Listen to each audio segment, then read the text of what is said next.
الحمد لله رب العالمين أشهد أن لا إله إلا الله وحده لا شريك له وأشهد أن سيدنا ومولانا محمدا عبده ورسوله صلى الله تبارك وتعالى عليه وعلى آله وأصحابه وذرياته أجمعين. أما بعد فأعوذ بالله من الشيطان الرجيم. بسم الله الرحمن الرحيم. يا أيها الذين آمنوا لا تلهكم أموالكم ولا أولادكم عن ذكر الله ومن يفعل ذلك فأولئك هم الخاسرون. صدق الله مولانا العلي العظيم. محترم بھائیوں اور بزرگوں، اس میں کوئی شک اور شبہ نہ ہونا چاہیے کہ ہم سب کا خالق اور مالک صرف اور صرف اللہ تبارک و تعالی ہے.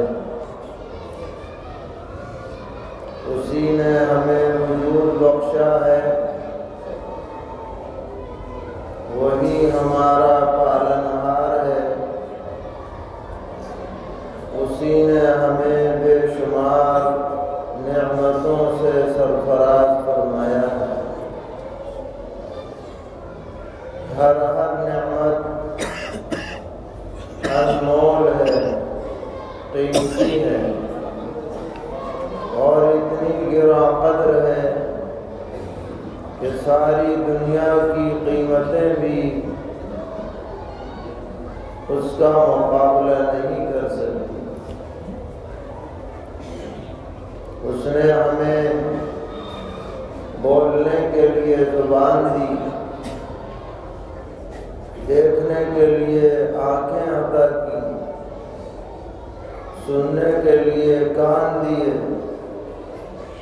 سمجھنے کے لیے دل دماغ عطا کیے، چلنے کے لیے پیر عطا فرمائے، پکڑنے کے لیے ہاتھ عطا فرمائے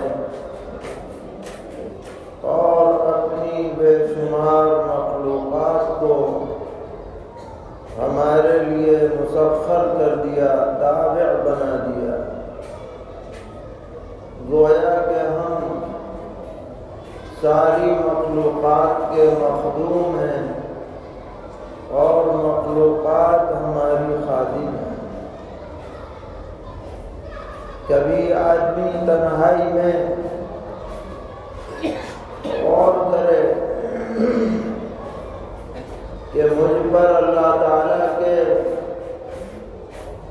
کس قدر انعامات ہیں، تو گھنٹوں گزر جائیں گے، لیکن انعامات کے پوری طرح احاطہ کرنے سے آدمی عاجز رہ جائے. ہر انسان پر ہر وقت ہر جگہ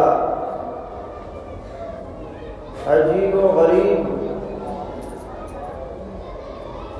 ناقابل تصور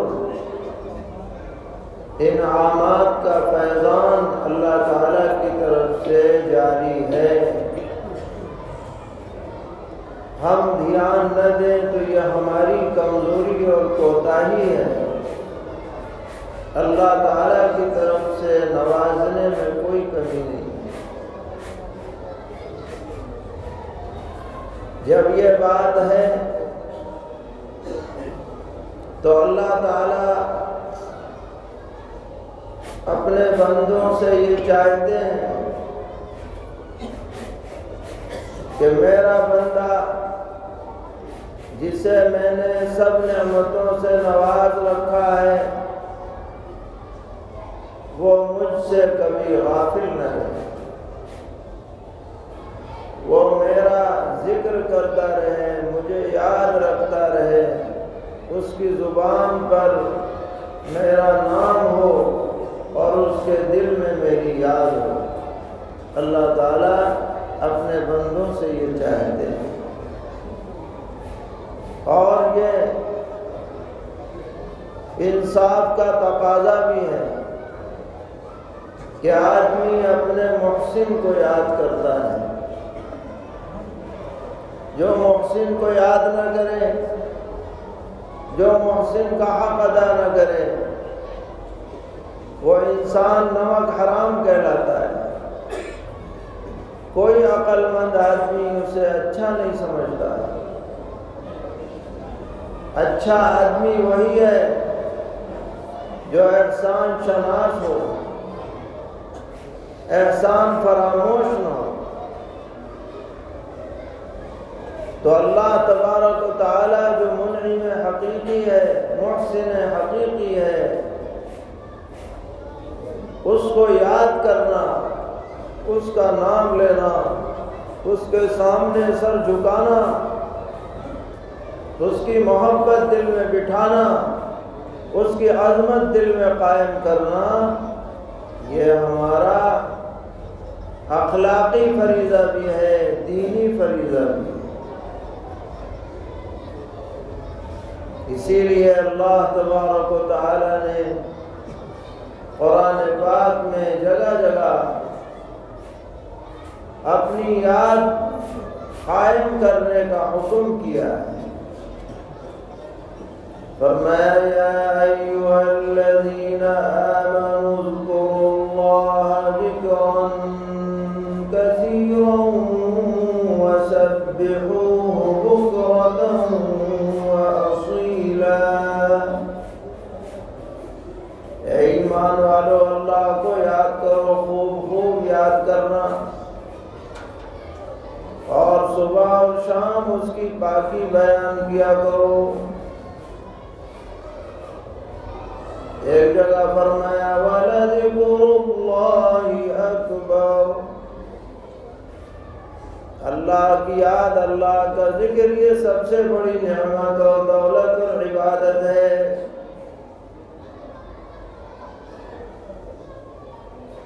اور ایک موقع پر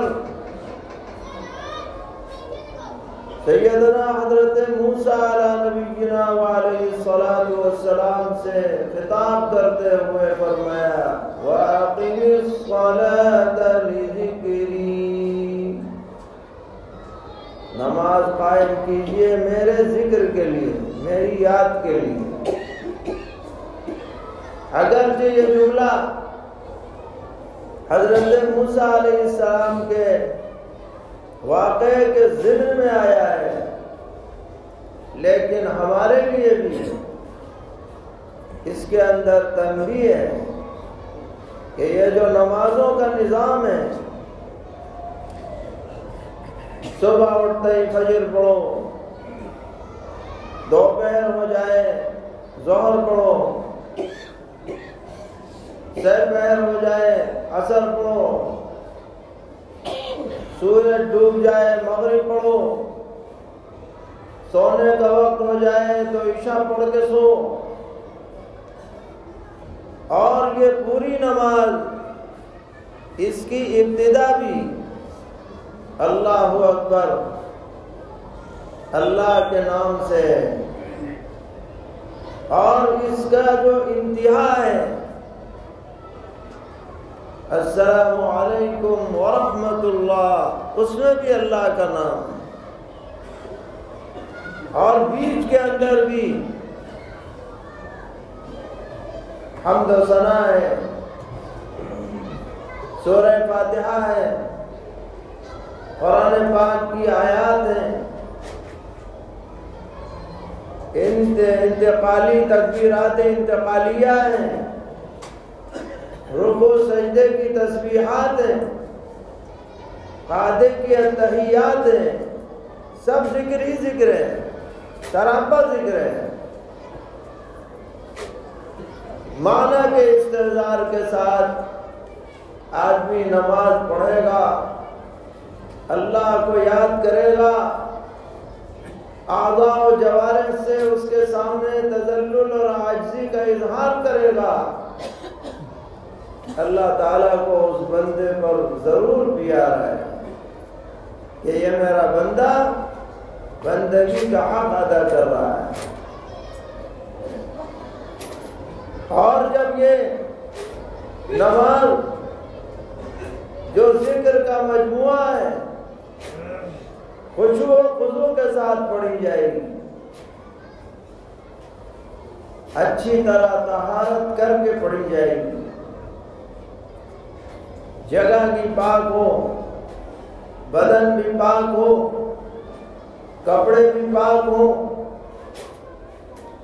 حکمی اعتبار سے بھی آدمی پاک ہو، خیالات بھی پاک ہوں، نظریات بھی پاک ہوں، نیت بھی پاک ہو، تو یہ نماز آدمی کو ہر برائی سے روکنے کا ذریعہ بن جائے گی۔ اگر نماز واقعی نماز ہو اور ایسی نماز کا آدمی عادی بن جائے تو اسے گناہ کرتے ہوئے شرم آئے گی، اس کا دل کانپ جائے گا، اس کے دل میں اللہ کا خوف جاگزی ہوگا، یہ اس ذکر کی برکت ظاہر ہوگی۔ فرمایا ان الصلاۃ تنہی عن الفحشاء والمنکر، بے شک نماز روکتی ہے بے حیائی کی باتوں سے اور ہر گناہ سے۔ نماز اگر نماز کی طرح پڑھی جائے گی